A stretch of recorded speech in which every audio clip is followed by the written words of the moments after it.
global happenings today. We communicate, we analyze global news. Stay tuned.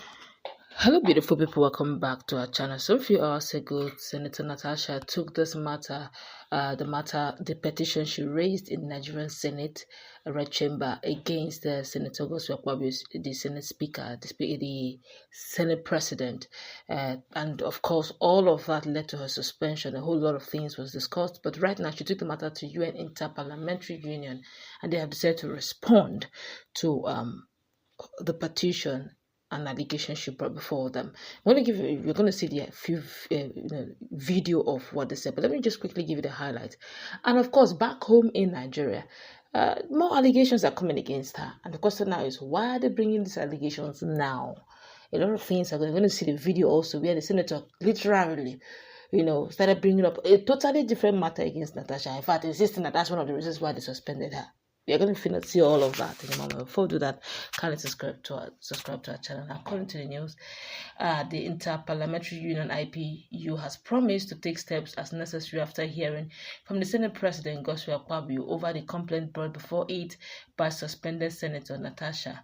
Natasha had taken Akpabio to the IPU over her 6-month suspension and allegations of harassment. Speaking at the Women in Parliament session at the United Nations in New York, Natasha informed the IPU of her alleged victimization by Akpabio.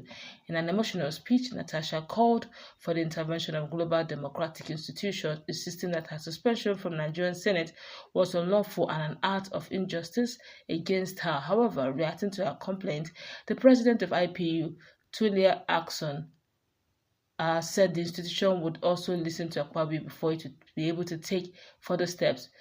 She said there was a matter that arose during the first session, which we had this morning, the matter that was raised by a colleague from Nigeria, Senator Natasha, and because all of us heard what she said, and only serves us better if I put a word in what she has said. So I would like to say we have heard concern, and having heard her, it would have been an opportunity for all of us to understand more about what she has said, but because we listened only on her side as an institution, as an IPU, we will be taking the concerns that have been raised, not only taking her side, but also giving a chance to listen to the other side, as is a custom for IPU. And after having listened to the other side, we will take steps as necessary. I thought it was necessary for us to say a word about it, then be able to take it further. So we have taken care, or we have taken the concerns that she raised, and we'll be working on them. Of course, having listened to the other side, and we'll be able to take steps after that. I also recognize the fact that our Nigerian delegate who is here had requested the floor, Honorable COVID, but because of time, she wasn't given a chance to speak. But like I said, we have heard the concerns that have been raised by Senator Natasha, but at the same time, we have taken cognizance of the fact that you would have wished to address us, but time wasn't enough to give you a chance to do that. And that said, IPU will be taking this matter as we usually do when such concerns are raised in meetings like this. And let me quickly allow you to listen to her briefly. Then, of course, I'm going to allow you to see a video in quick succession where another senator literally accused Senator Natasha immediately after this matter that Senator Natasha did this, and that was why they suspended her. It's even totally different from the issue of the Senate ethics and the rules. They said, in fact, it looks as if there's more that meets the eye in this whole, petition thing. Let's listen to the both videos to come back for more. That said, colleagues, there was a matter before I close the meeting. There was a matter that arose during the first session, which we had this morning. The matter that was raised by our colleague from Nigeria, Senator Natasha, and because all of us heard what she said, and it only serves us better if I put a word in what she has said. So I would like to say we have heard her concerns, and having heard her, it would have been an opportunity for all of us to understand more about what she has said. But because we listened only on her side, as an institution, as IPU, we will be taking the concerns that have been raised, not only taking her side, but also giving a chance to listen to the other side, as it is a custom for IPU. And after having listened to the other side, we will take steps as necessary. So I thought it was necessary for us to say a word about it and then be able to take it further. Excuse me? I'm still getting there.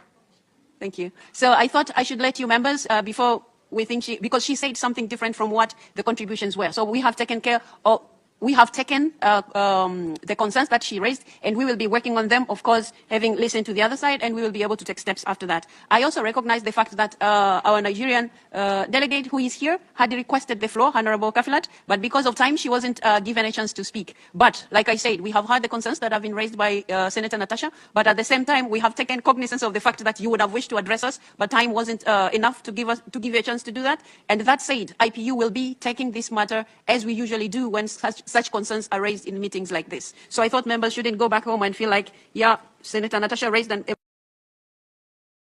I'm also in Nigeria. We all gathered here to support the Senate President. People can see that Nigeria came out in masses. They came out, both the female and the male. They came out to support a common transformer, which is the Senator Godswill Akpabio. You know, human beings are different. You can see the allegation that the woman gave to Senator Akpabio. There is no way to prove. There is no way to prove. Akpabio has been a man that we know more than 20 years. This is a leader from the Niger Delta. He's a man that is a friend to the women. He's a man that is a friend to the female mothers, the young ladies. Nobody has come to say this. Why? The reason why this woman came up with this agenda, she has been in a committee of local content, and she added money, 30 billion, in her committee. Because of what is going in the Senate, they have to ask her to step down.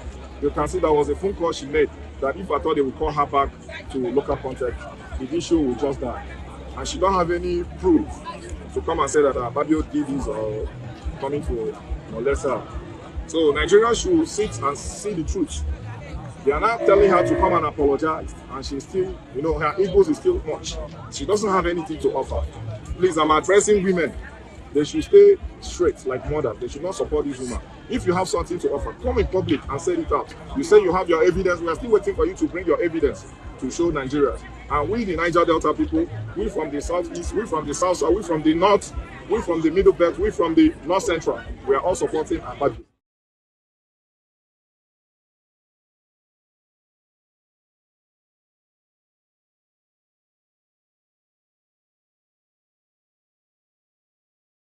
All right, welcome back. You've heard what they said in IPU. You also heard what the young man is saying. He's literally saying that all of this boils down to the fact that they suspended Senator Natasha from being the chairperson in one of the committees where she padded allegedly 30 billion naira.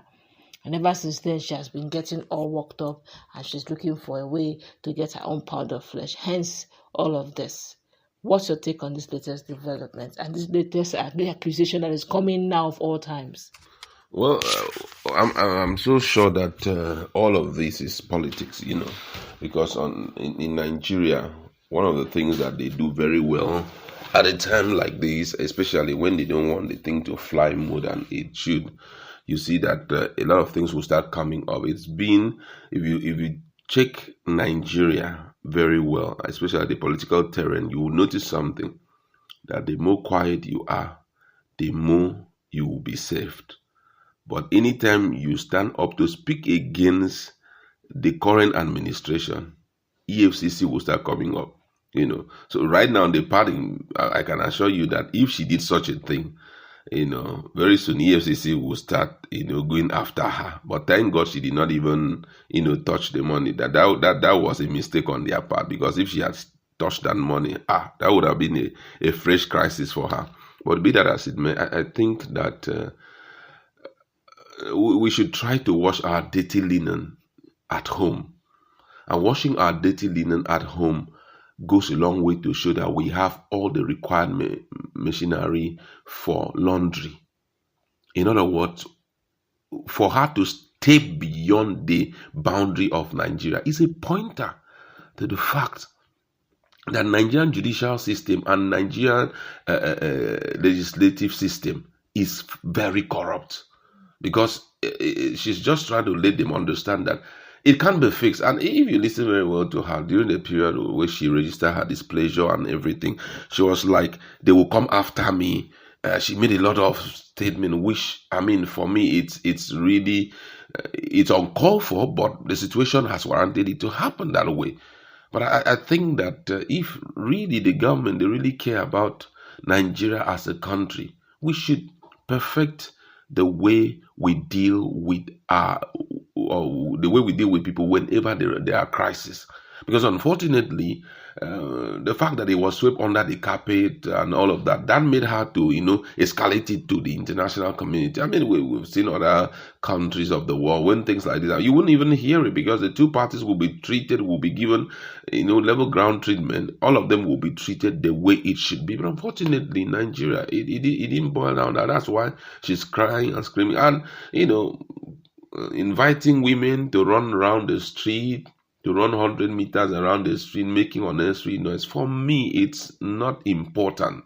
The ideal thing to do is issues like this are fixed in the law court and possibly in Senate. There are committees that deal with it fairly, and this thing would not escalate the way it is.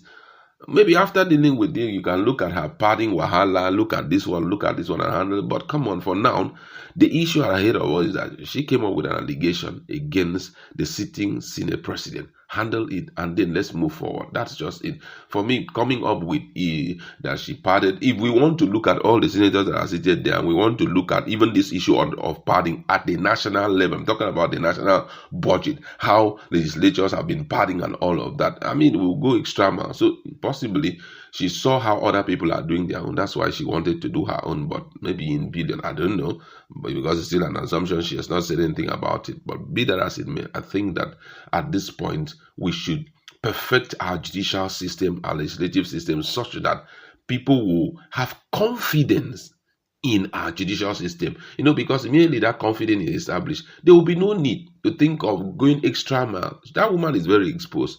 For other legislature, they will just keep quiet and save their 6-month thing. But in her own case, because she's very exposed, she knows so many bodies and all of that's why she escalated it. Let's fix our judicial system so that we don't keep seeing this repeat itself. Well, let's see if Godswill Akpabio, the Senate president, will respond to this call because they actually want to hear his own version. Exactly. Let's hope that he will respond to this call and not sweep it under the carpet. Let's go wrap it up. Let's meet in our conversation. What's your take? Have a nice time. God bless you.